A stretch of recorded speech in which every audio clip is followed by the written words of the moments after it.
Hey, everybody, this is Ted DiBiase, the $1 Million Man, and you're listening to another wrestling podcast.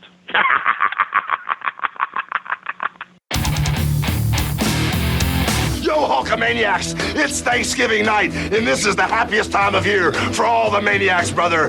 You know, me and all my little Hulksters, we got a lot of things to be thankful for. Number one, we're thankful for being happy and very healthy. We're thankful for having time to share with our loved ones. We're also thankful that Hulkamania is still the strongest force in the universe. And after the turkey's done, after the blessings are all done, I can tell you what the Hulkster's mostly happy about. It's Survivor Series time, and I'm thankful for my team of Hulkamaniacs. I'm thankful for having Damien and the DDT. You know what we're thankful for? We don't have to fight each other. Oh, yeah, I am thankful that I am the only man worthy of being the Macho King. Oh, yeah. I'm thankful for the privilege of living right here in the good old US of A. Tough guy.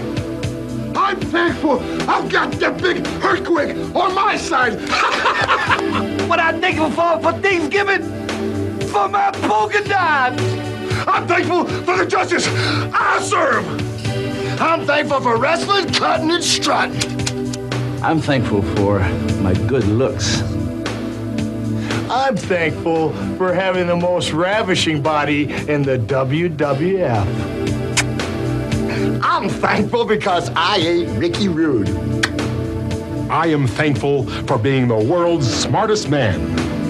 I'm thankful for being absolutely perfect.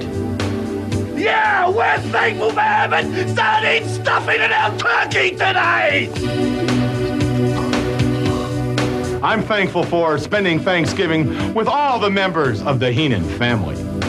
Thanksgiving every day, but especially this day, as the Warriors give me the intensity to deliver the power at Survivor Series. It is going to be a war! I'm thankful because I'm rich and you're not.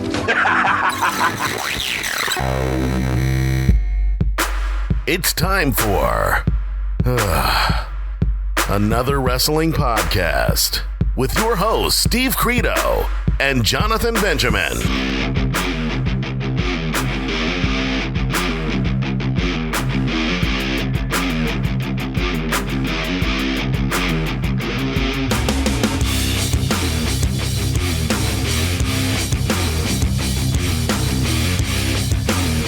Welcome, everybody, to episode number 25 on another wrestling podcast. I'm your host, Jonathan Benjamin. With me, as always, is Steve Credo, ladies and gentlemen. That's right, Steve Credo.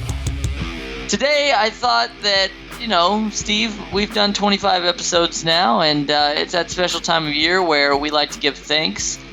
This is our Thanksgiving show. That's right. Do you have anything that you're thankful for? I am thankful. I'm thankful for pro wrestling, because without that, Jonathan, we probably wouldn't even have a show right now. We would just be talking back and forth with nobody. Anything else? I'm thankful for Jonathan Benjamin, my co-host, my partner. Yeah. Well, I'm also thankful for you. I'm thankful for professional wrestling. I'm also thankful for all the fans out there that are listening to us today and in the future. So if you get this, next Thanksgiving, thank you for listening to this as well. So we have an amazing show today, Steve. Yeah, Jonathan. Everybody has a price, even on Thanksgiving, Jonathan. Even on Thanksgiving. We're going to be joined by, in a little bit, the $1 Million Man, Ted DiBiase, and we're going to be talking to him about a little bit about his family, the history of the DiBiases, what he's thankful for, and a whole lot more. So stay tuned. The $1 Million Man will be on shortly. Now, I have to just kind of ask you a few things real quick. We here at Another Wrestling Podcast have had, up until this point, 24 amazing shows. Now, I don't want to put you on the hot seat, but that's exactly what I'm going to do. Which guest have you been most thankful for so far? Wow, what a loaded question, he says. What guest am I most thankful for? I mean, you're right. There's been a lot of guests, a lot of favorites. Man, the most thankful for, 24 episodes. I got to look back on 24 episodes of Who I was thankful for? Well, you know what? I think he's probably listening, so I'm gonna say Mr. Joel Gertner. I'm thankful for Joel Gertner for helping us out on episode 15 because while you were away doing AWP related stuff somewhere else, I had the pleasure to have Joel Gertner sit with me on episode 15, the first live show we did at a convention. Sitting with me, talking to me about the history of ECW, talking to me about his past, how he got there, all that other stuff. Just to sit side by side, instead of, the usual phone call, I would say. It was good to have him there, live and in person with us, joining us, as we're going to be, doing a lot more often pretty soon. But Joel Gertner, I was thankful for episode 15. That's a great episode. But not only was Joel on it, we also had Velvet Sky, Big Zeke, Ezekiel Jackson, and Bobby Lashley, who was the TNA champion at the time. But that's just if you want to go back into the archives. That's what I'm thankful for. But Jonathan, what guests were you thankful for? I really like each and every one of our guests that we've had. But to be honest, I'm very thankful for somebody that is not, I don't want to say he's an unknown, but I think that his best days are still ahead of him. And I'm thankful for the episode that we did with none other than Evan Bourne and Mike Bennett. I think that Mike Bennett has got a very bright future, and I look forward to talking to him more in the coming year. Yeah, Jonathan, I mean, a lot of guests we have. We're thankful, honestly, for everybody who's joined us throughout this year. But, we just like to tip the hat to some of the other guys, some of the most recent ones, and some of the ones we enjoyed. We enjoyed them all, though. Let's not lie. I mean, you're going to give us one to pick. We're going to pick one. So what else you want from us? Come on, right? Yeah. Today is something special. You kind of mentioned it earlier. We are going to kind of talk about family. That's what you do at Thanksgiving. You start to get together. Everybody's having family over. You're probably watching some wrestling. The gobbledygooker is probably on your network as we speak. So we did this earlier with another guest, which was Lanny Poffo. We kind of gave a little back history on the Poffo family, but today we thought it would be a good idea to talk about the DiBiases. So, Credo, what did you find for us on the DiBiase family? Yeah, well, just first of all, let's talk a little bit about Ted before we mention anybody else. I mean, everybody knows Ted DiBiase, Senior, as the $1 Million Man, Ted DiBiase.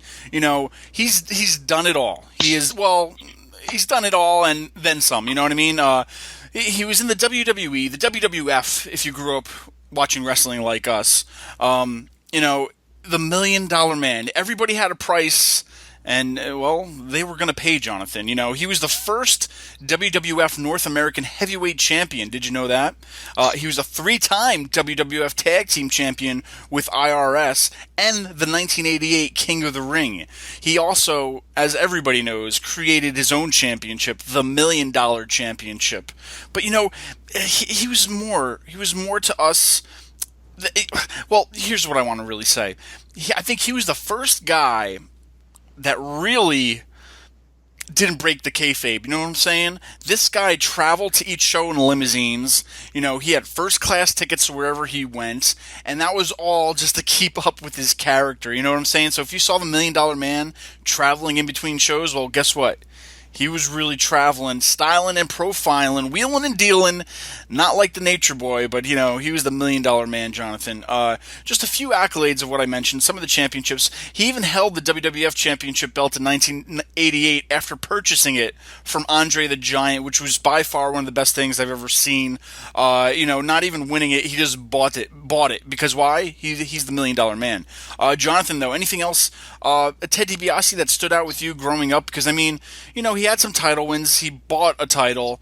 He stuffed money down people's throats. He would bring up kids on stage and, make them lose a bet. And how bigger of a heel could you be than, slapping basketballs out of kids' hands and, betting them $100 or something that they could do it? Yeah, I think that one of the greatest things that was, for me, one of the greatest things about Ted DiBiase was that you looked at the people that were in the WWF back then. You looked at your Hulk Hogan's, your Sergeant Slaughters, your Andre the Giants, any of the Ultimate Warriors. all those people seemed larger than life to me. They seemed like they were like superhuman.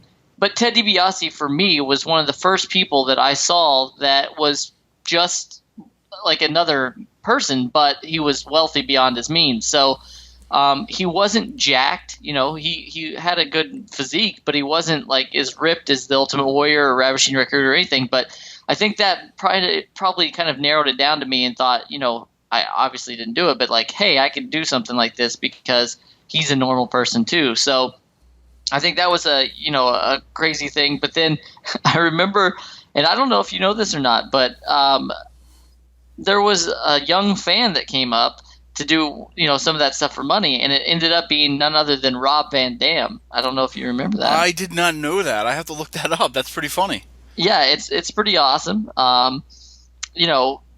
The one thing that sticks out too that you have to talk about if you're talking about $1 Million Man Ted DiBiase is Virgil. Virgil was his. I mean, I have to say what he was. He was like his manservant. Yeah, and, that's exactly what he was. Yeah, I mean they kind of made it look like he was his bodyguard, but he was like a butler, I would guess, maybe kind of butler-esque. He rubbed his feet. All right. I mean, manservant. So, yeah. But I mean, Virgil was a great character. Anybody who's listening to this knows some of the amazing stories of Virgil. But I think that Ted DiBiase brought a different element than what we were used to because he brought the money aspect into it. If he wanted to buy off a referee, he could. If he wanted to buy a championship, he could. And obviously, the coolest thing about it, like you said, was the kayfabe aspect of it, where he was literally flying first class everywhere. He was getting chauffeured around. He was getting to eat the best restaurants. And I think that that's kind of the way that Vince McMahon saw himself and kind of put a lot of that into the character. So sure. And, he did a lot of wrestling and stuff. With that, when he kind of, semi-retired wrestling, he started managing. He had his own little stable, the $1 Million Corporation. He had... who do you have in there? He had IRS, Bam Bam Bigelow, Tatanka, King Kong Bundy, I think I said Psycho Sid. A bunch of people, but more importantly, Jonathan, do you know who else he managed? I know you know. It's my little segue, I guess. Yeah, I think the person you're thinking of is none other than the Ringmaster, who went on to become none other than Stone Cold Steve Austin. That's right. And, granted, maybe he didn't give him that much of a rub from his character, because by putting him with the heel manager, maybe Steve Austin would get some of that heel heat from him. But, honestly, Steve Austin blew up after that, at the King of the Ring when he had his little famous 316 speech. But, he still was brought in by Ted DiBiase. And speaking of being brought in by Ted DiBiase, who else do you want to mention, Jonathan? Well, since it is Survivor Series time of year, 1990 Survivor Series, $1 Million Man Ted DiBiase introduced the world to none other than if you watch the pay-per-view, you will hear that they say, introducing Kane the Undertaker. That's right. That's what they called him. They called him Kane the Undertaker, and he would just go on to become the Undertaker. But $1 Million Man brought him in, and that was, he right there. He brought in two of the greatest wrestlers of the modern era. That's right. And, he had a great career in WWE alone, just from the accolades that we've mentioned, from his heel antics, from, trying to give money away and then, making the people never win it, managing two of the greatest superstars ever to be in the WWE ring, but also just this little more history of the $1 Million Man. When he went to WCW, did you know he was the fourth member of the NWO? I don't remember that. I remember he was in the NWO, but I didn't realize he was the fourth member of the NWO. Yeah. After Scott Hall, Kevin Nash, and Hollywood Hogan. Yeah, it was pretty great too because of the whole legality situation. They couldn't just call him like $1 Million Man, obviously, so they referred to him as Trillionaire Ted, which was the whole thing they were going on with like Billionaire Ted at the time. So they did that, and that if I'm not mistaken, they actually said that he was financing the NWO. So I think that's where when they brought him in, he was kind of a manager, but he was also saying that he was financing the NWO. So Yeah, just a little fun fact out there if you're listening. Everybody knows the NWO, but you're like, oh yeah, it was Hall, Nash, Hogan, and then who else? A little fun fact, I guess, if you guys are playing wrestling trivia. But yeah, I mean, a lot of accolades in the business. But Jonathan, what else? What else about his family? Because we are talking about the DiBiases. Anything you could tell the fans listening out there now who might not even know some of the history behind the DiBiase name? Yeah, I mean, his mother was named Helen Hind, and she was an actress. She was a model. And then I guess what they said back then is once you became like a model, if you got kicked out of the modeling, because it was the 40s and 50s, apparently it was kind of a rough time for models. So once you got kicked out, you could go be a valet. And this was like widely known that you could do that. So she became a valet, and then she started to wrestle. And apparently she was wrestling pretty good. She was going up against the likes of the Fabulous Moolah and others. And then she started to become pretty popular and actually caught the eye of a gentleman named Iron Mike DiBiase. So Iron Mike and Helen Hild got married, and Iron Mike, adopted $1 Million Man Ted DiBiase. But one of the crazy things, and you hear about this sort of thing happening, but Iron Mike DiBiase, Ted's adopted dad, actually died during a match July 2nd, 1969. And Harley Race actually ran out to the ring. He suffered a heart attack, so Harley Race tried to revive him, but he just didn't make it. So it's sad. It's sad, but it's a wrestling legacy. So that makes Ted's kids. So he had one kid, Mike the second, and Ted Jr. and Brett DiBiase.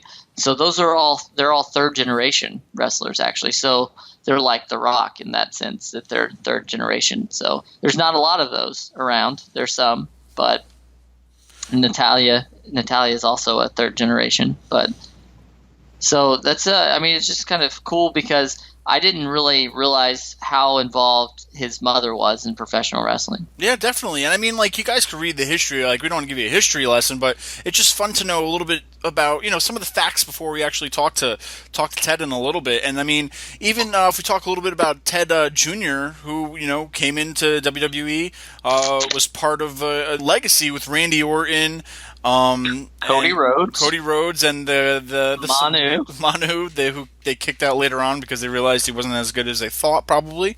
Yeah. But no offense, Manu. We'll probably talk to you sooner or later. But it was cool seeing Ted Jr., especially when he brought out Virgil and the $1 Million Championship. That's what I kind of like seeing nowadays. You look at guys like Mike McGillicuddy, who turned into Curtis Axel, which he should have just been Mr. Perfect. Use your dad's name. I love that Ted was using his dad's gimmick. It's great. It was, there was nothing wrong with the gimmick. He's the son of the $1 Million Man. Of course, he has the trust fund. You know what I mean? It was the perfect gimmick. And, maybe I guess it didn't click with some of the fans, or maybe they just didn't do it right. But I thought it was perfect. I love seeing that happen nowadays, to where, the son of somebody famous comes in and uses dad's gimmick. I'm all about that. If they could do that more, please, if you're listening, do that more. Because, for example, the $1 Million Man, the gimmick, it's great. Reuse it, you know what I mean? And what better person to use it than your son, who could, live off the legacy. Your dad comes in for some spots. You take over, you got the trust fund going. You're like the $1 Million Man now, you know what I mean? And I thought it would have been a great angle, but I'm sure everybody would hate him if he was flying first class all the time nowadays. But what did you think about Ted Jr.? I kind of liked him. I'm kind of sad that he didn't have that long of a run, but hopefully we'll see him back one day. Yeah, I think that I am shocked, probably more shocked than anybody, that out of legacy, that out of Ted and Cody, that Cody was the one that ended up having more charisma. I just thought that Ted was, he had a good look. I just thought that he had it all, and for whatever reason, it never really clicked with the fans. But I met him several times. He was a really, really nice guy. But I have a little bit of a trivia question for you, Frito. What's that? Do I win anything if I get it right? Well, You win my respect. Yay, which is priceless. Oh, look at that. See what he did there? Yeah, see what I did there? Do you know how many people held the $1 million championship? Wow, that's a good one. I'm trying to think. DiBiase, obviously. Yep. I'm like, you don't have to tell me if I'm right or wrong on this one, but I'm just going to guess and name names, and I'll give you my final answer after I guess them. You got it. I forget honestly what happened in the 80s, but I'm going to say he had it. I want to say Virgil had it for some point in time, doing something with it. So I don't know who else in the 80s, but after that, his son had it. Jeez, man. I know he lost it to something. I'm just going to throw 2 more in there. I'm going to say 5 people.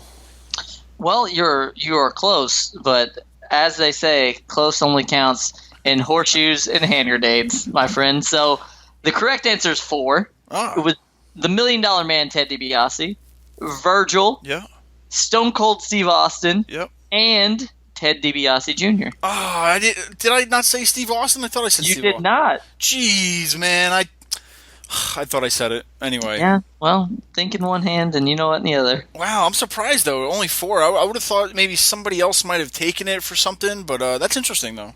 Yeah, and actually what's really cool about it is, we are based out of the Northeast area. We're based out of Poughkeepsie, New York, but there's an actual jeweler in Greenwich, Connecticut that created the $1 Million Championship, and the jewelry store and the jeweler are still there today. So a lot of people can, you can actually go to the place where they created the $1 Million Championship. Wow, we should head down there for a field trip one day and see what they say. Yeah, we should definitely do another wrestling podcast field trip and just see what we can find out about it. Awesome, very cool. Well, I don't know, guys. I mean, I'm interested. I mean, there's a lot of history with the DiBiase family tree. I like doing these specials, Jonathan, where we're talking a little bit about, some of the big families in professional wrestling. And I mean, we hope to see his sons do more in professional wrestling. Hopefully, they're not done yet. But I mean, hey, if I was the son of the $1 Million Man, you damn straight I'd be in that ring right now, being the next $1 Million Man, and living it as much as I could. So, yeah, I think that I don't know. I don't know if their contributions to wrestling are done or not, but obviously Ted DiBiase has enough contributions for everybody. So if that's the way it is, then that's okay. But I'm looking forward to getting into this. I think Ted just pulled into the AWP studios, so let's find out what he has to say.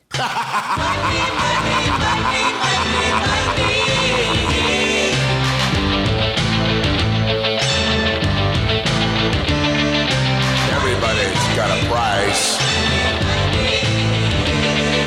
Everybody's gonna pay.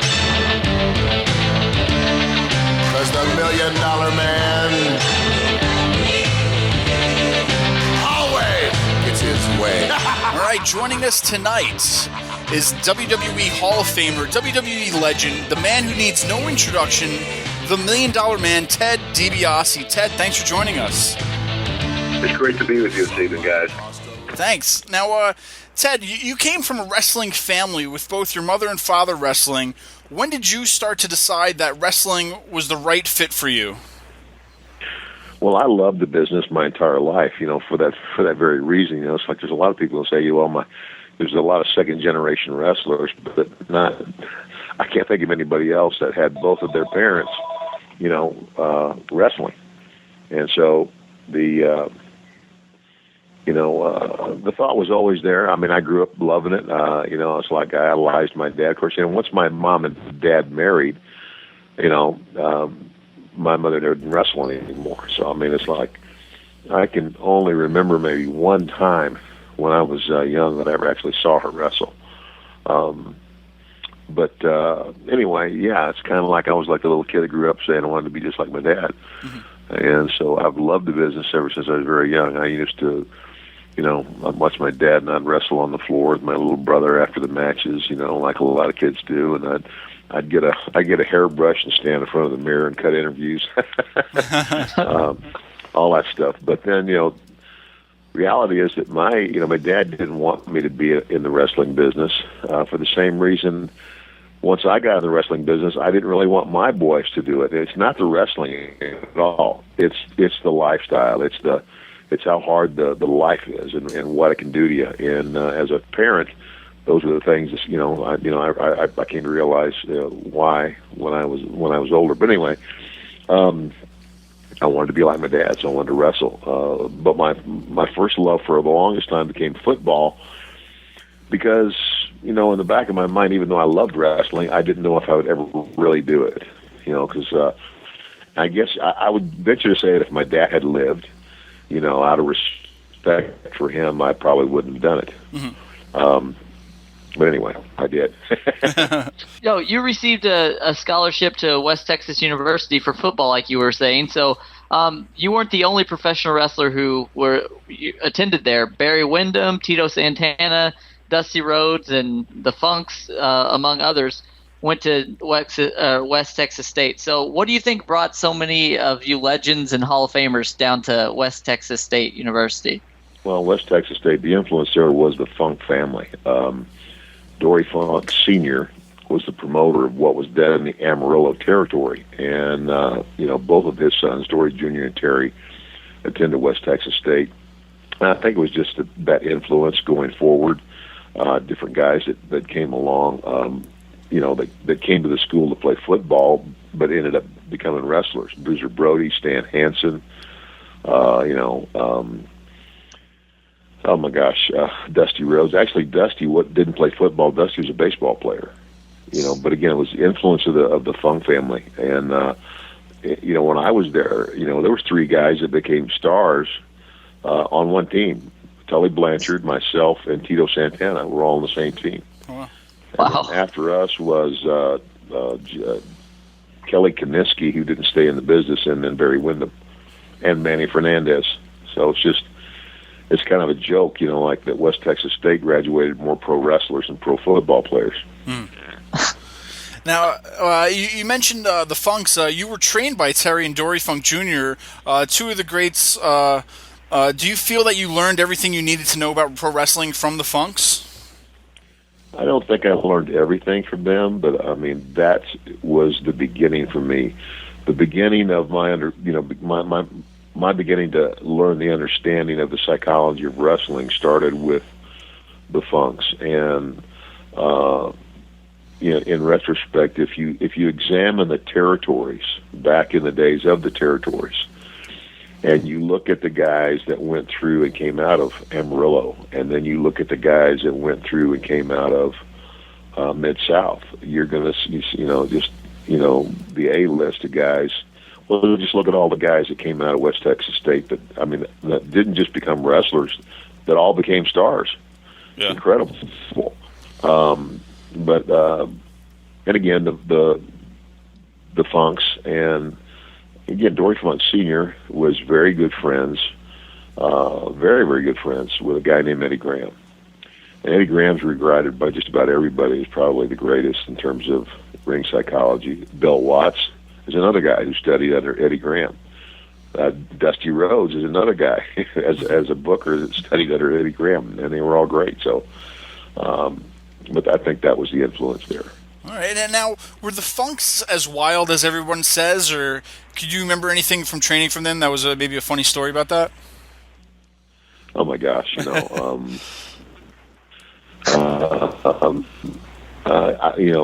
can't. Dory Jr. I would say was a little more reserved than Terry. Terry was a wild guy. Terry was the guy, and just the thing that's great about Terry Funk is that he could give you everything. I don't think that I've ever seen Dory Jr. I've never seen him. He had one style, and it was great. I mean, he was a consummate pro. He was a guy that definitely deserved to be a world champion because he could go in the ring and he could wrestle. He could show you and that he could wrestle. And that's why some of the classic world championship matches that I've ever seen were between him and Jack Briscoe. But his brother, Terry could do the same thing, but then Terry could flip it. Terry could be just as wild and as crazy, as the next guy. And, and he was, Yep. but of the two brothers, I would probably say that Terry had more influence. I think just because I was closer to him in age. I mean, Junior's a little older than his brother. Then it was just Terry's the guy that just kind of became like a brother to me.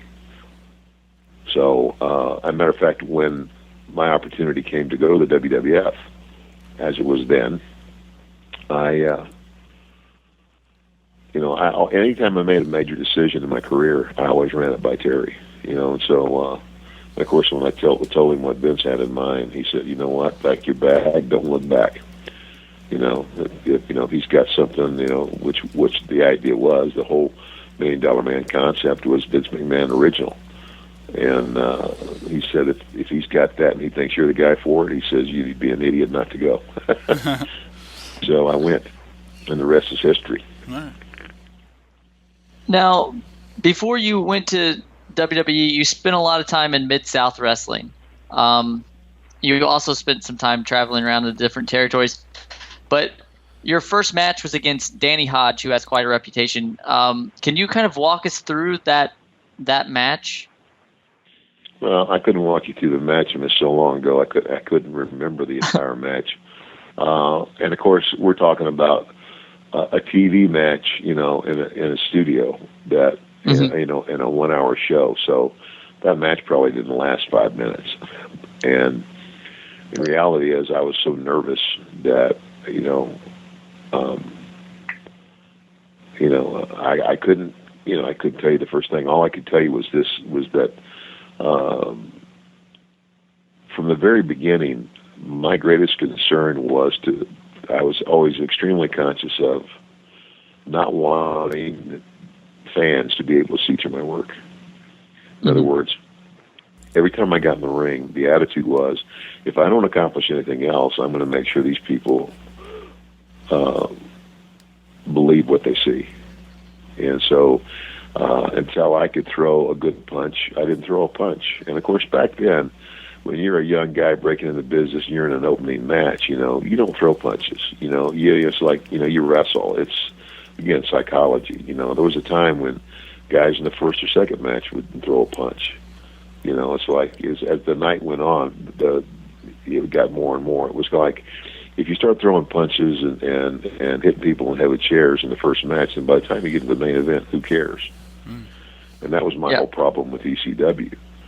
Like from bell to bell, it was just, and of course they had a cult following, no doubt about that, but just it's like how many times can you, by the end of the night, you're like, if somebody, splits his head wide open with a chair, they've already seen it 4 or 5 times, so why is it special? And, I don't know if that answers your question, but the match with Danny Hodge, of course, because of the reputation, and you know what, he was just as gentle as he could be. I mean, he wasn't somebody that was going to go out there and twist me into a knot and make me scream or anything like that. But I paid him all due respect, and I kind of proud of the fact that my first television match was going to be with somebody. That was a great guy to start with. Yeah. Now, Ted, after spending nearly 4 years in Mid-South, you went on to WWF, becoming its first North American champion. Did you feel that winning that championship was your big break? Well, I came into the WWF as I was introduced as the North American champion. Mm-hmm. That's what Vince McMahon said. When we bring you in here, we're going to introduce you. So nobody at that time, the WWF didn't. At that time, they had their world tag team champion, their world champion, and their world's ladies champion, and there were no other titles. And so he introduced me as the North American champion. So it was a pretty unique thing.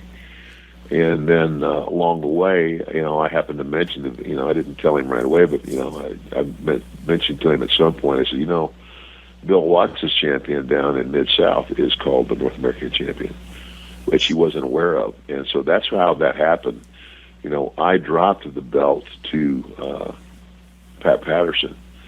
But Pat Patterson then, he didn't actually, they just made up a story.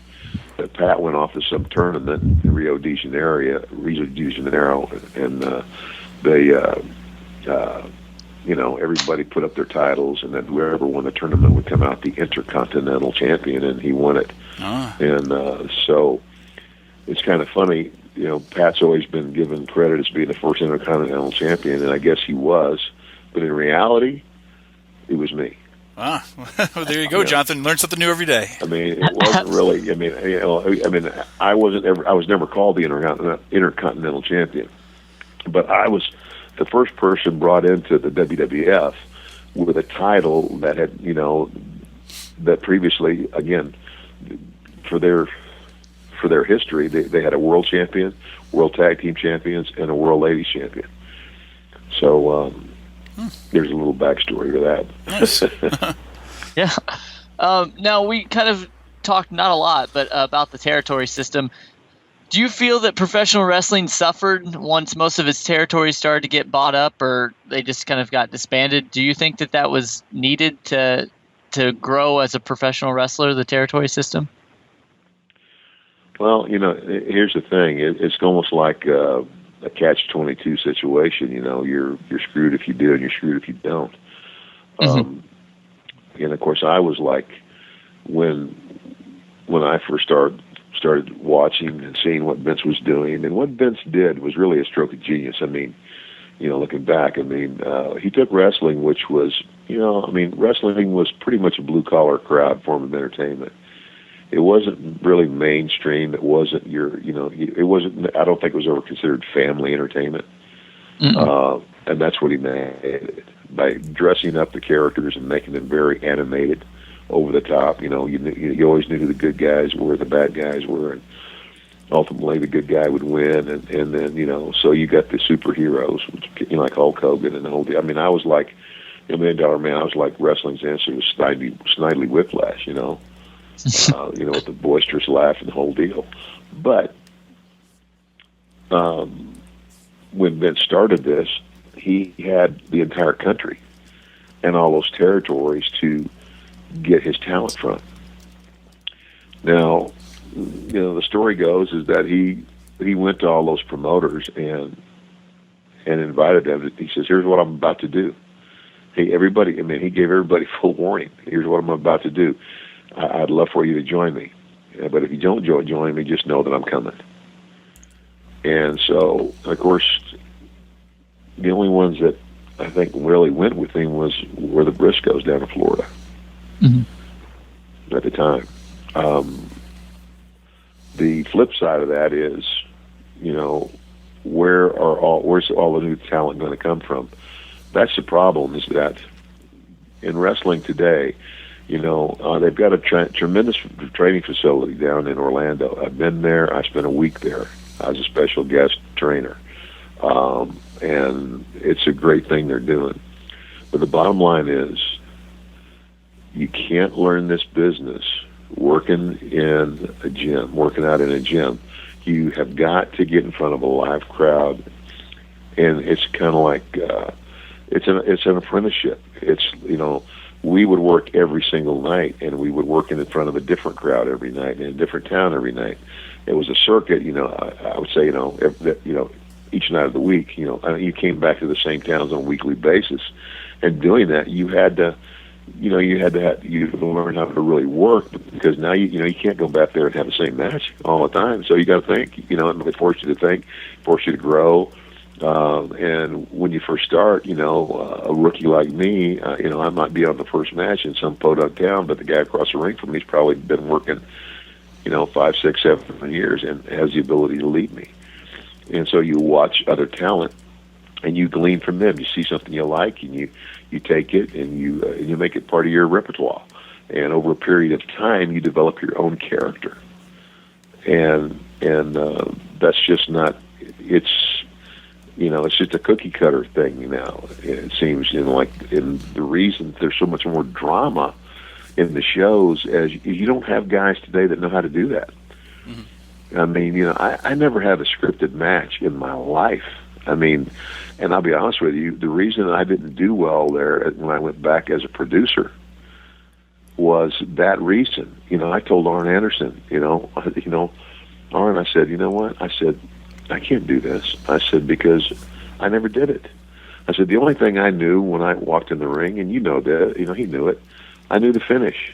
I knew exactly how it was going to end, and maybe how it was going to start, and that, and how it started was probably based on what I had done with the guy the last time I wrestled him. In other words, if you got a story or an angle going already, you go, okay, here's the last thing that people saw us do. Here's what their attitude should be tonight. So maybe according to that, we should do this. But everything in the middle was ad lib. Yeah. And that's the gift. That's the real art of wrestling, and it's a dying art. Yeah. And it's not the talent's fault. It's not the talent's fault because it's simply the process by which that you learn how to work in this business does not exist anymore. It doesn't. I mean, that the territories made it that way. That was like, it was almost like, now I guess, if you could have a farm system like baseball, and if you could have territories where, or at least a couple where the guys could go and wrestle on regional television and learn the trade that way and move up. And they try to do that as best they can down in Florida, but I mean, it's just not the same. And people, it's just, they're not gonna, it's just, they're not gonna pay the dollar to do it. It's just not gonna. It's not the same. Yeah. And I don't know that it's fixable. I mean, as much as I love the business and I support the WWE, and there's a lot of great talent, and there's a lot of guys with great talent and a lot of charisma, and you got to have that, But it's. And I will say this now: there are some guys that I have seen come on, and like you take John Cena. Back when they first started pushing John Cena, he had some charisma, but I wasn't crazy about his work. Well, his work, he's got kind of an awkward style, but his work is much better now than it was when he became the champion. How many years ago? Yeah. And why? Because he's had that much time to, by the time I went to the WWF and became the $1 Million Man, I'd been wrestling 12 years. That makes a difference. So anyway, yeah. So I mean, and it's kind of like, so they're doing the best they can, because people ask me that question all the time. Why is there so much? It's just so much drama and not enough action. And I go, that's the reason, and it's hard to explain if you don't understand the business. Sure. But anyway, yeah, that's the best explanation I can give you. All right. Now, Ted, your list of feuds read as a who's who in professional wrestling. Who do you think your greatest feud was with, and who did you enjoy working with the most? Gosh, well, prior to the WWE, I would say that the biggest angle that I ever had, and the biggest feud that I ever had was when I turned heel and then I shot the angle with Junkyard Dog down here in Mid-South.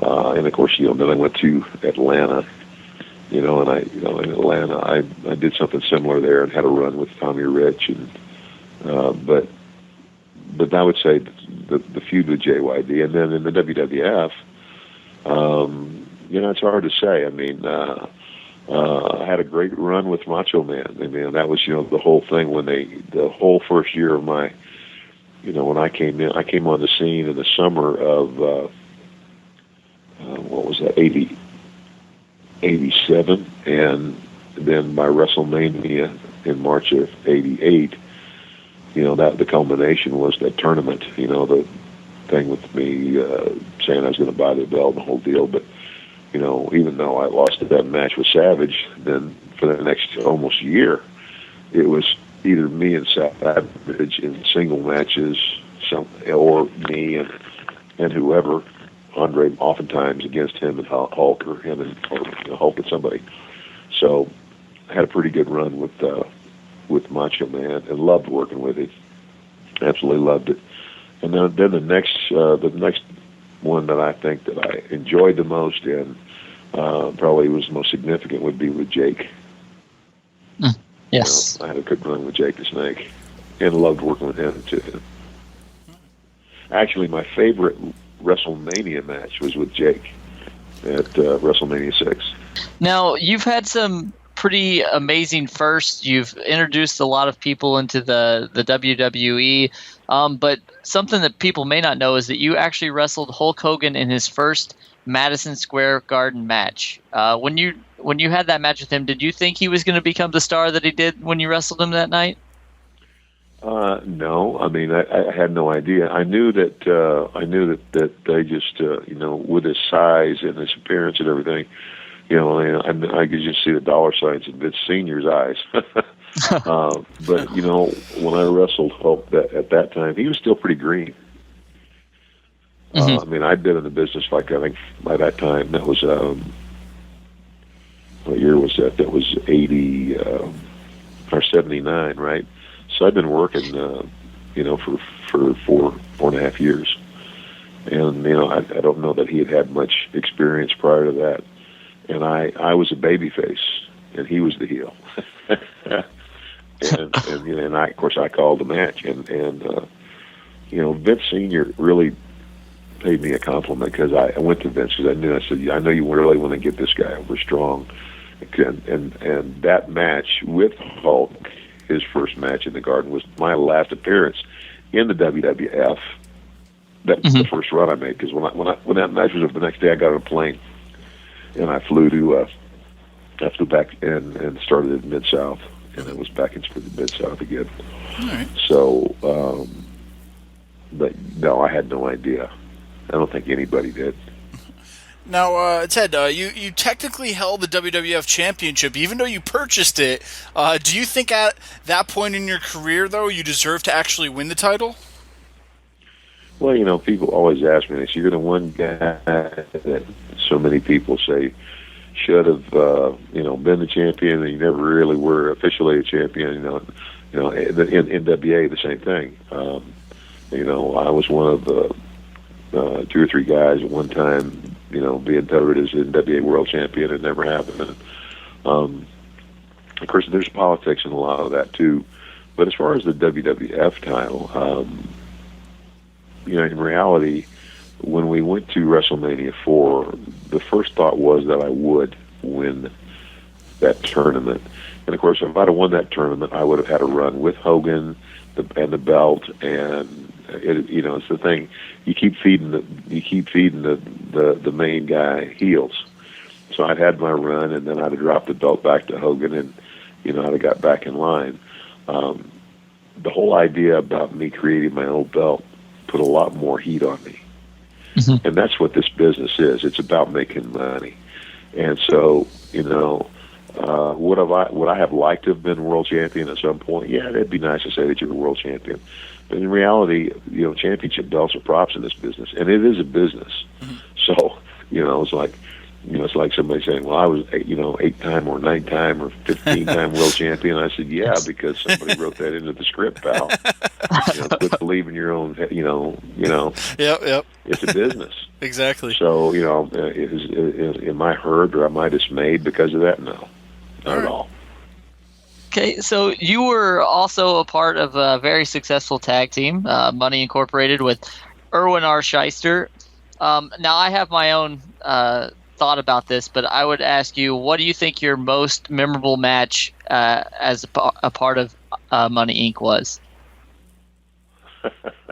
Well, I'm not sure if it was the greatest match, but the most memorable match that we had, I can guarantee you, was wrestling the Road Warriors in front of 80,000 people at Wembley Stadium.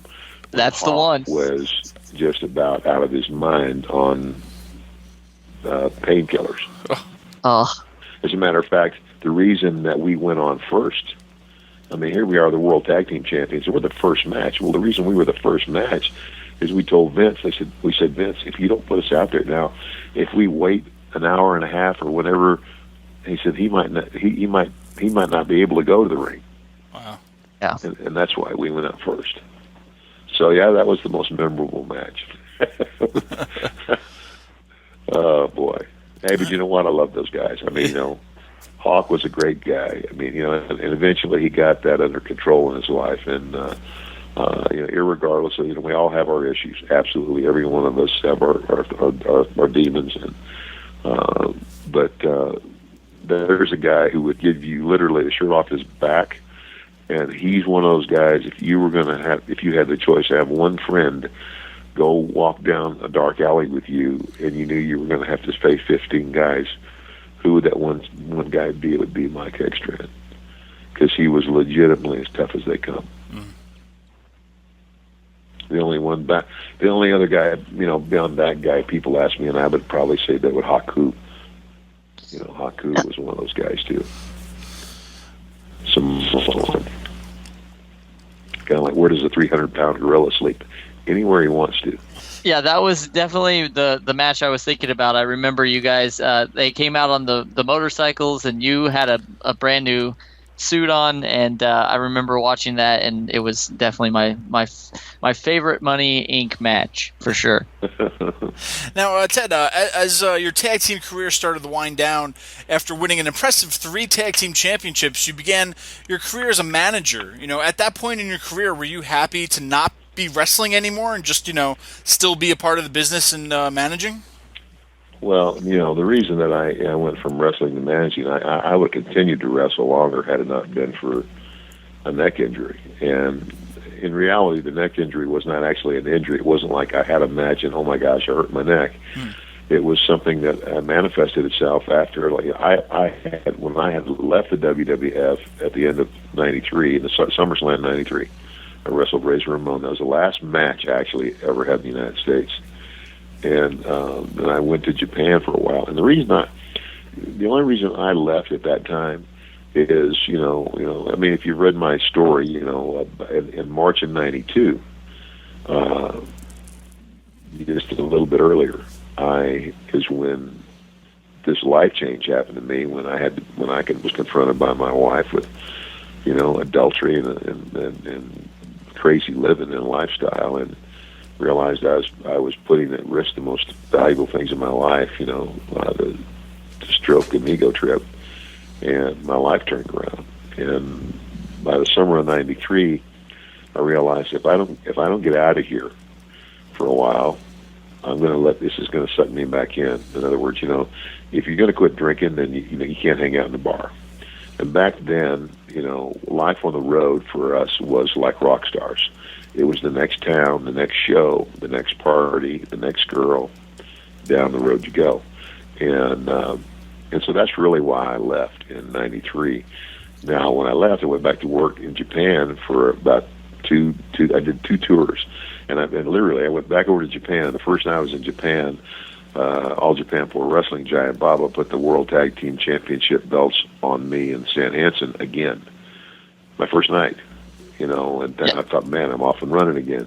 Well, that's when this neck thing manifested itself. And so, by the end of '93, I had left wrestling physically, and I got a call from Vince to come and do commentary with him for, I believe it was the Royal Rumble in February of '94, and it's prior to WrestleMania 10.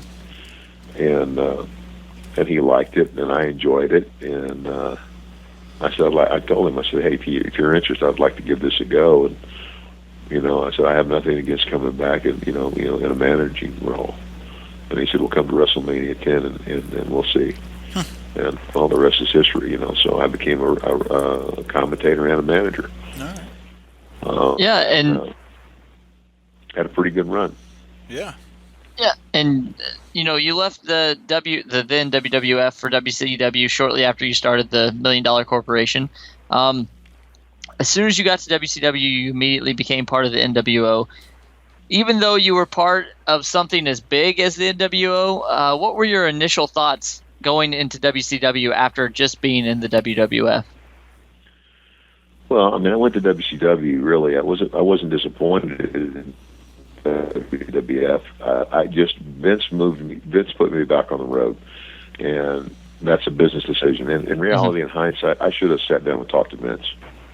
But at my time, I just said, look, Vince is a businessman. He's not interested in my personal problems, and he's, got to do what he's got to do, so I got to do what I got to do. And if my working for him means me being on the road, then I can't do it, because being on the road was that danger zone for me. And so I went to WCW in the same, as a manager commentator. And I'll be honest with you, I was shocked. The most ill-run organization I ever worked for was WCW.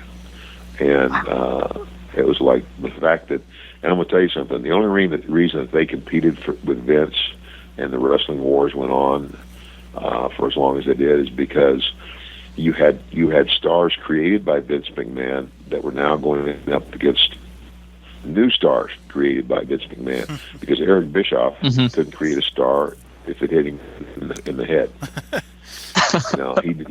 I'm sorry, he just doesn't have the ability. He doesn't know how to make a star. Yeah. Vince McMahon knows how to create stars. And so it was just a very poor run organization. And when my 3-year contract was up with them, I was ready to go. Well, Ted, now after WCW folded, you started making appearances for several promotions before starting your ministry called Heart of David. Why did you start the ministry, and anything you could tell us a little bit more about that? Well, in reality, I didn't really hop around to any other promotions. There was one thing. One day, somebody asked me to come do this one deal. I can't remember what they even called it now, but it was a one-time thing, and it flopped. And it was just the money was right. But the main thing I did was, in summer of '99 is when I stopped wrestling. And I mean, that's when the wrestling as a vocation in life ended. And I now went to work, working towards going out and doing ministry. It was something I felt led to over a period of time. I mean, this started back in '94. Even when I was wrestling and I was managing and commentating, what have you, in the WWE and in both WCW, there were a lot of times, there were a lot of opportunities, along the way where I was going and starting to speak in churches. And so that was my decision. I had decided that when my contract with WCW ran out, I was done. And so in February of 2000, I was ordained through my local church, and except for about a year and a half stint with the WWE as a part of their creative team and / producer, I've been in full-time ministry ever since. And it's ministry's a calling on your life. Ministry is something you don't wake up one day and so I think I'll do God a favor. It's something that grew within me for a long time. Okay. And to whom much is given, much is required. I believe that, and so I feel like I've been given a lot. By God's grace, I've been able to enjoy. In spite of some of the stupid that I've been able to enjoy a wonderful career.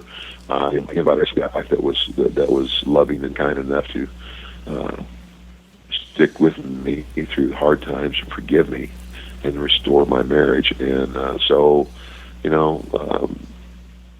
I'd have stayed a little bit longer in the ring, I might have been one of those guys with $1 million contract, and I could have, but I chose not to. I mean, literally, when this thing with my neck happened, I could have gone. I could have had surgery, and I could have continued to wrestle. But I knew that I was about to turn 40. My dad had a heart attack and died in the ring when he was 45 years old. And I told myself right then, I said, that's not going to be me. I made myself a promise that I would not stay too long. I wasn't going to end up being one of those old guys that keeps trying to go out in the ring and prove himself and still wrestle when he's, I love Ric Flair to death, but, Rick, get over it. Yeah. It's over. It's over. You Yep. know what? I mean, I'm 61 in January, and that makes Rick 66. Yeah. Yeah. And if they'd let him, he'd climb in the ring and wrestle tomorrow. Yep. And, and if he did, I'd say, Rick, okay, if you're going to do it, put a bodysuit on, please. Now, you were inducted into the WWE Hall of Fame as the headliner, no doubt. What was that the best moment of your wrestling career? It was definitely a highlight. Absolutely. To be inducted in the Hall of Fame, you're being recognized by your peers, by your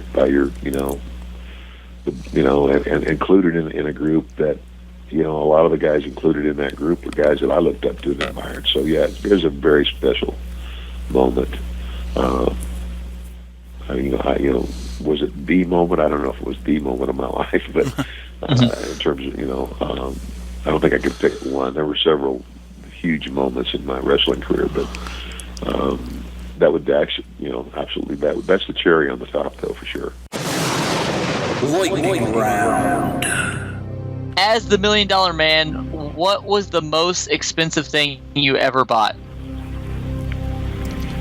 $1 million belt. All right. Virgil. Not very bright. Who came up with the idea for the $1 Million Championship? Vince McMahon. Hulk Hogan. Consummate pro. Made a lot of money with him. What is the question you get asked the most about the $1 Million Man? Did I really jolt that little boy out of the money when I kicked the basketball?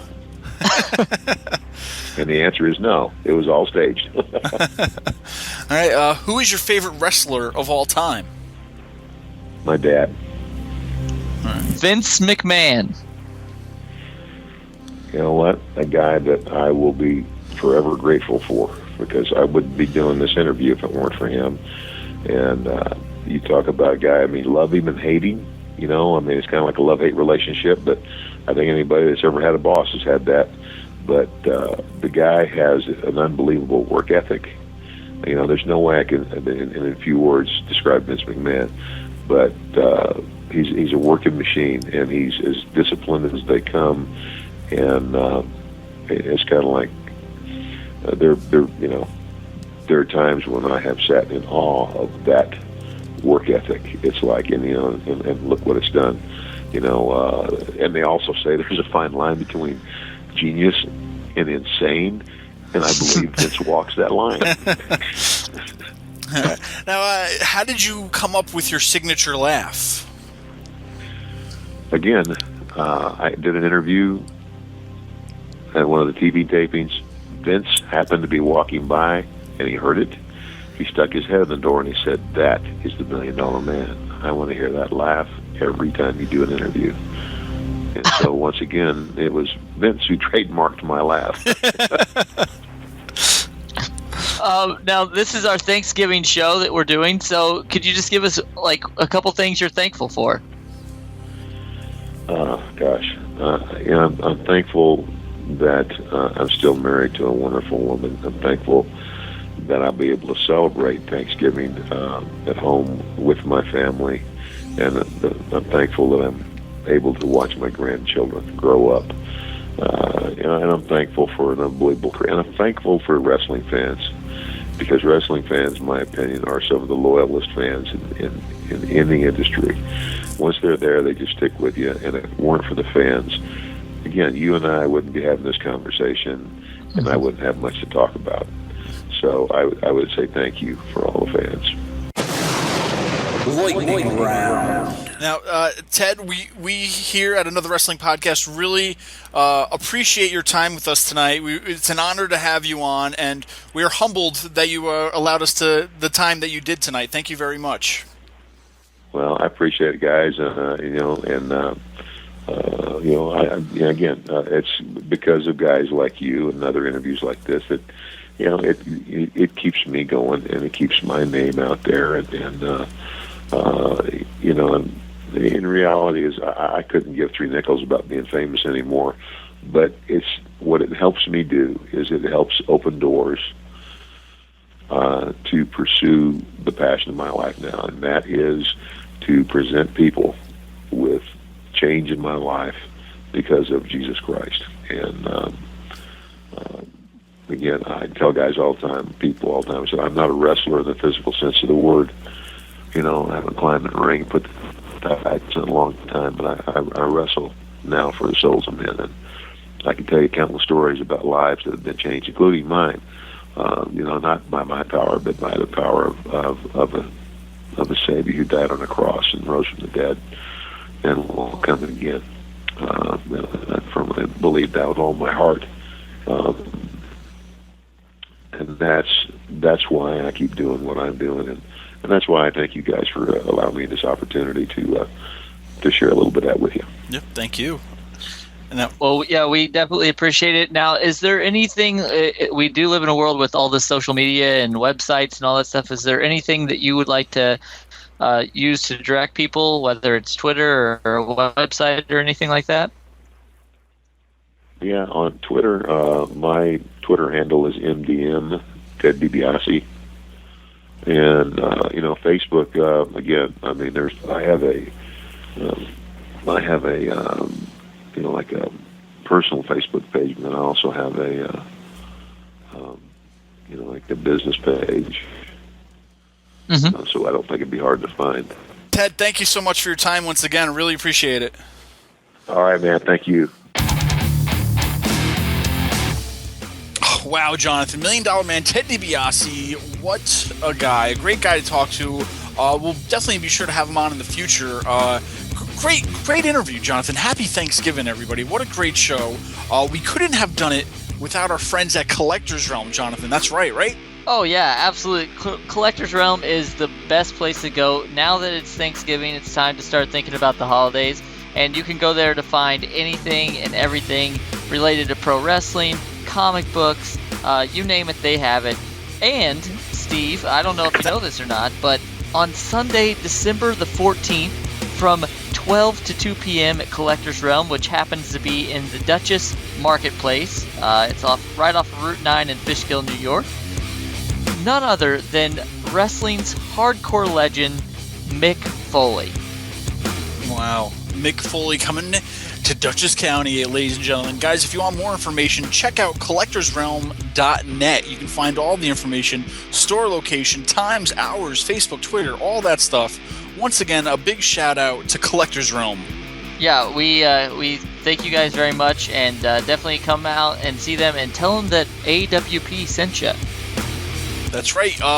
You might not get anything for free, but at least they know you're listening. And guys, if you're listening out there right now and you want to share maybe a moment that you remember that you always think about when you hear about the $1 Million Man, share it with us, tweet it to us, Facebook us. We got all the links on anotherwrestlingpodcast.com. If you don't remember it, it's facebook.com/anotherwrestlingpodcast or on Twitter @awrestlingpod. That's AWrestlingPod. You can only fit so many characters in the name, but you get the point, folks. Just look up Another Wrestling Podcast. It'll be there. But, more importantly, head on over to the site. We have our links. You can follow us, subscribe to us, rate us, review us, like us, poke us. All that social media stuff, right, Jonathan? That's right, Credo. And for all of you out there that want to take us with you on the go, be sure to go to iTunes and find us on there. We have now 25 episodes of wrestling awesomeness. Be sure to subscribe to us, rate, review, just tell all your friends about us. And then also, another thing I'm thankful for in America and the world is clothing. And that's my chance to segue into, we have our own t-shirt store on ProWrestlingTees.com. So get on there, look us up, and buy a shirt or 12. Or 12. Yeah, that would be really nice. Because, somebody out there needs a t-shirt, Jonathan. What better t-shirt than to give them another wrestling fan than another wrestling t-shirt? And a lot more coming, Jonathan. We got another one that should be debuting any second, any day. Eat, sleep, listen to Another Wrestling Podcast, repeat. Who doesn't want to wear that on their body? I know I'd. Well, hey guys, you know what we mean. Head on over there, support us, because we support each and every one of you. All right, so we have a little bonus clip for you guys today. The other day we spoke with the guys from tagmeadate.com. Let's hear what they had to say about their new revolutionary pro wrestling dating site. Tag, you're in. I have none other than Steve and Hector from tagmeadate.com. Guys, welcome to the show. Thank you very much. Thanks for having us. So just for anybody who doesn't know about this, but you will be knowing about this soon, tagmeadate.com is a pro wrestling themed dating site. Am I correct with that? Absolutely.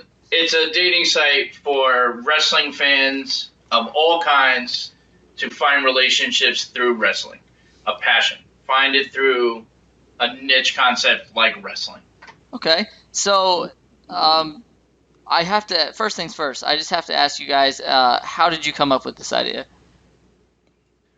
Well, I came up with the idea, and it just kind of came to me one day. I've been on plenty of dating sites, Match.com, and all those other dating sites, and I wound up meeting my now wife not even through a dating site, but I know of dating sites, and it's the number one way people meet nowadays.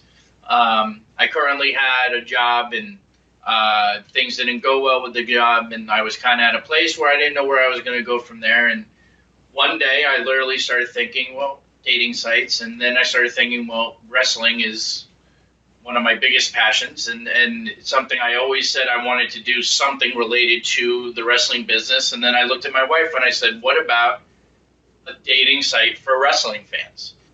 And she looked at me and she said, we really need to look into this. It's a great idea. And it just kind of went on from there. And here we are today with tagmeadate.com. Now, I have to ask, you mentioned some of the other dating sites. You mentioned eHarmony and all the other ones. What makes your dating site different than those sites? Well, there's a bunch of things. Number one, we are a dating site for wrestling fans. That in itself separates us from the bunch. It's very specific in what we're looking to target and who we're looking to target. We want wrestling fans. Our website works a little differently than some of your traditional dating sites. What's so unique about tagmeadate.com is that our website is built to find matches based on how you answer wrestling-related questions. You go to all these other dating sites and you have these long, tedious questionnaires when you first start out, some of which make you seem like you've written your college thesis. We wanted to kind of get that out of the mix, so we shortened it, and we made it where it's only wrestling-related questions. There's none of the other, do you like red wine? Do you like white wine? Do you like what kind of movies? There's none of that. It's who's your favorite wrestler. It's what's your favorite entrance, your favorite manager, and so on and so forth. So it's just very unique and different in the way we're going to find your future tag team soulmates, as we like. And also the biggest thing that's going to, keep us growing and really different from all the rest are all the new updates that we're going to be having coming up pretty soon. We're in talks right now. Our development team is really talking about setting up a lot of different things that are, we're really not going to share too much, but we do have some things coming down the pipeline that are really going to set us apart.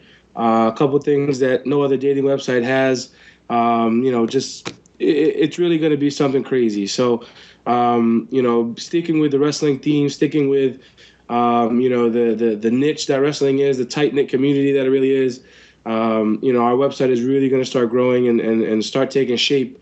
And, I don't want to reveal too much. That's kind of why I'm being kind of coy right now. But I will tell you this. What Hector is referring to, we got something in the pipeline that is going to be something that no other dating site has ever done. Yeah. This is going to be something so different that you talk about what's separating us. This is going to be something where you're like, wow, Tag Me a Date was the first. Okay.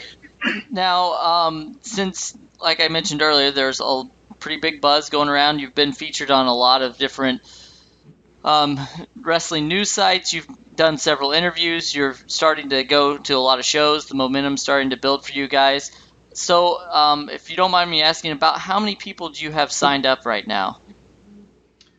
Well, I can tell you as of a few days ago, I'm talking with my guys this evening to get updates. But so far as of a few days ago, now granted, we've been live just about a month now. Mm-hmm. So in a month's time, we're looking at just over 2,500 signups right now.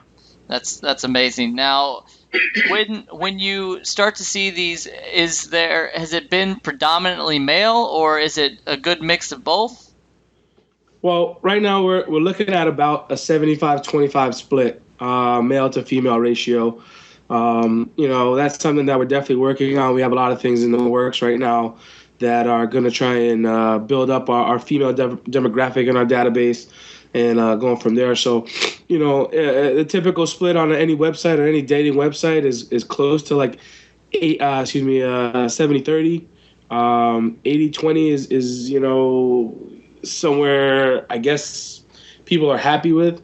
But anything higher than that is pretty much cake. So 75-25 right now. And, we're just going to make that, come as close together as possible. Okay. So I'm going to back up a little bit now. We talked a little bit about the site, but I want to ask you guys, you obviously have to be professional wrestling fans to start a professional wrestling dating site. So how did both of you guys kind of get into wrestling? Well, I remember my grandfather was big into wrestling, and I remember I have very few memories of my grandfather, but one of which I always remembered was the first time I was sitting on his lap, and I saw Hulk Hogan come on. I think it was Superstars, and he was cutting a promo with Mean Gene Okerlund in the back. And it was from that point on I was hooked. I mean, I was Hulk Hogan. I was getting into trouble ripping all my undershirts and all that stuff. I had the Hulk Hogan weight set, if you remember that, and all that stuff. So, I mean, from there it kind of took off, and, I've been hooked ever since. Yeah, pretty much the same for me. As a kid growing up, seeing Hogan on the screen and, Macho Man and Ultimate Warrior, all that kind of stuff. I mean, those guys are really what, made it happen for me. But I will tell you this, come around maybe about 2002, 2003, I was just graduating high school. I totally lost everything that I had for wrestling. It went away. I just didn't watch it. I really just, got into my college mode and just really lost track. But Steve was the one who pulled me back in. Me and him actually worked together at Enterprise Rent-A-Car. And every day it was him telling me a new story about, the new storylines and such. And then when Rock came back in 2011, I got right back on the horse. So I gotta give it to my man Steve. He's the one who reeled me back in. So, from there it's been on. Every day, every Monday, every Friday, every pay-per-view. We have parties together. We it's just a crazy time. So that's our story. Okay. Now this question, I don't want to get you in trouble, Steven, but I'm gonna have to ask this question. I wouldn't be doing my job if I didn't ask this. Now, you run a dating site that centers around professional wrestling. So if you got to pick a diva to date in the world of professional, past or present, who would you pick? Are we talking diva, knockout, or combination? It doesn't matter. It does not matter. The sky's the limit for this one. Of all time. That's a good question. I mean, that's not an easy one to answer. But I have to say, I'd have to go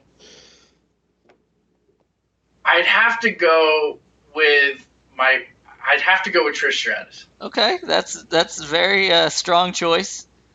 Yeah, I'd have to say Trish Stratus, and I have to say Velvet Sky is a very close second. Okay, all right, Hector, what do you have in store for us? Oh man, listen, being a Puerto Rican guy, there's no one hotter for me than Rosa Mendez. that girl just is amazing. So Rosa Mendez, bar none. I mean, you got girls like AJ Lee who are just hot as can be, Velvet Sky hot as can be, but for me, Rosa Mendez takes the cake, man. Okay. There's something about Paige. I don't know what it is about Paige, but there is something about Paige. There's several somethings about Paige, I think. There really is. So you guys now have been at this for a while. You are on pretty much all the social media that's out there. You're on tagmeadate.com, like I mentioned, facebook.com/tagmeadate. You're on Twitter at tagmeadate, Instagram, LinkedIn, you name it. We kind of talked about this a little bit, but what is the future hold for you guys as far as not necessarily the improvements you're going to be making to the sites and whatnot, but how far do you want to go with this? What's the ultimate goal for, let's say, 2015 for Tag Me a Date? Well, I mean, listen, sky's the limit. It's really up to the fans, and it's, you know, we are going to be as successful as the fans want us to be. You know, if I'm right, and we are providing a service for the wrestling fans that are going to bite on it, then I think sky's the limit. I can tell you, as of December 1st, it looks like it's going to happen. We're going to go into the UK and Canada. So, I mean, we're not going to hesitate to get out there and tackle everybody. I want to be everywhere we can. I want everyone to be able to find their significant other, whomever it be, and their common passion together be wrestling. You know, be able to have those Raw parties and be able to, you know, go and save up to go to your WrestleMania, things like that. You know, and that's why I came up with the idea. And I think, you know, together, if we want to, we can turn wrestling night into date night. And just to kind of put a number on it, Jonathan, you know, hopefully, you know, we're looking at 2,500 right now, and that's before we hit, you know, go outside of the U.S. The UK has a huge market. Ireland is actually one of the biggest markets me and Steve were just speaking about just recently. So we're looking to get out, you know, our reach as far as possible. If we could hit the 10,000 member mark by June of 2015, that would be a milestone for us. You know, that's kind of conservative right now as well, but I think hitting 10,000 by June really puts us in a good position to keep moving forward, keep making the necessary adjustments and add-ons to the site, and you know, just making things happen. So to quantify it, 10,000 members by June is our goal. And I think it's definitely doable once we start, you know, getting to all the events and doing all these kinds of things that we're doing and just keeping up with the trends and the times and the technology. You know, we'll be growing and we'll be doing some really good things. Now, you guys it sounds like you have a great, you know, goals for the future. And just because I want to kind of go over some of this too, for people that are listening to us tonight or whenever you're listening to this, maybe you're listening to this with your new date that you got off this site, which would be amazing. But that'd be awesome. So how does I know there's a tier for like the pricing and stuff. So how does that work? Well, I'm glad you brought up pricing. You know, we it's something that we like to address because I remember when we first announced what the pricing was going to be, we got a lot of, well, why is it not $9.99, you know, stuff like that, which if anybody knows anything about Vince McMahon, something about $9.99 is trademarked in some way. It's not possible. So, you know, we decided, you know, we wanted to keep with our theme and keep with wrestling. So we have everything set up in tiers. So you have everything from your lightweight champion, you know, all the way to your heavyweight champion. And each tier that you go, there's a better value, right? And obviously the best value is your year subscription. So, I mean, you can do your Tag Me a Date Lightweight Championship, which is your 1 month subscription, which is $39.95 plus tax. But then if you do the 3 month, which is your Middleweight Championship, it's $79.99 plus tax. So you're saving $26.66. You know, it's a good value, $26.66. But if you do the year, it's $149.95 plus tax. If you do the year, it's $12.50 a month. And it's cheaper than any other dating site out there that's not free. So I think we come in at a fair price for everybody, even people that, money's tight and we get it, and we think this is something that for $12 a month, show me another bill per month that's less, and you get to find the person you're going to spend the rest of your life with. I mean, let's just say that you're spending $12.50 a month, then you're going to buy 2 tickets now for an independent show, and I mean, you probably don't even have to buy the girl a soda or food or anything like that. But I mean, you're still coming in under $50 for a woman or a guy, whatever you're into, and you get to see a show. It's an amazing thing. It's a great concept. We here at Another Wrestling Podcast love all these new ideas. We talk to people all the time that are either creating art or they're doing something like this. They're doing a video show, a radio show, whatever. And it's really these types of things that are keeping the wrestling industry alive. And we love the idea. We can't wait to see where it goes. And I'm hoping that when we're going to try to have you guys back on Valentine's Day, we know that you guys are going to be pretty busy and your dance card's going to be booked up. We'd love to have you guys back. But I'm hoping that we start to hear the success stories rolling in, and that someday you guys will be invited to a wedding that was caused because of you guys. And maybe it can be like the match made in heaven with the Liz and the Macho and the whole deal. So we wish you guys nothing but the best of luck. And anytime you guys want to come back, we would be lucky to have you guys back. Well, we appreciate that, John, and we take that. Anytime you want us, we're more than willing to come back on. You have a great thing going. We appreciate your time. Jonathan, thanks so much. And just real quick before we go, we do have our Kickstarter campaign coming up shortly, so please watch out for that. If you want to hop on Kickstarter, look us up, tagmeadate.com. Any donation would be great. And, of course, we're going to keep, pumping out these shows and getting our name out there and, just doing what we have to do to make everybody fall in love and make wrestling night a date night for everyone. And go check it out. Your first month is completely free. You got nothing to lose. Check it out. All right, Jonathan. Well, I guess, hey, we're already taken, so I guess we can't really use Tag Me a Date, but what do you think? I think it's the greatest thing that I've ever heard in my life, and if I wasn't taken, then I would get on there and see if maybe I could find a diva of my own. There you go, guys. Well, be sure to check them out. We're going to have them on a few more episodes. We'll be seeing Tag Me a Date everywhere we go, so head on over to tagmeadate.com and see if you can find the love of your life who is a professional wrestling fan. Jonathan, what a great show. It was a Thanksgiving episode, only because we said Thanksgiving episode a few times, so that's really what made it a Thanksgiving episode. We couldn't get the gobbledygooker. Is that even right? I almost sound like it's racist saying that. The gobbledygooker. No, it's the real deal. We'll probably get emails about that, but we couldn't get the Mr. Gobbledy on. That's all I'm going to say because I can't say the last one. But he was busy at this time right now by, forces unknown. But hey, guys, we hope you had a good time with your family. Hope you're stuffed, and hope you're listening to Another Wrestling Podcast. And Jonathan, what do you think? I think that I am thankful once again for all of you.